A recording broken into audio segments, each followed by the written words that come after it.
ગત રોજ મોડી રાત્રે ધોધમાર વરસાદ વરસતા નીચાણવાળા વિસ્તારોમાં પાણી ભરાયા હતા।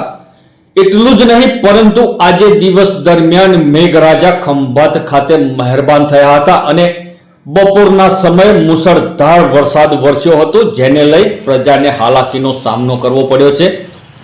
આપ જે દ્રશ્યો જોઈ રહ્યા છો તે કોઈ નદી કે તળાવના દ્રશ્ય નથી, પરંતુ રેલવે ફાટક સામે આવેલ ઓએનજીસીની પ્રાઇમરી સ્કૂલમાં જવાનો મુખ્ય માર્ગ છે, જ્યાં સ્કૂલ છૂટ્યા બાદ વિદ્યાર્થીઓને લેવા માટે વાલીઓને ફરજ પડી છે।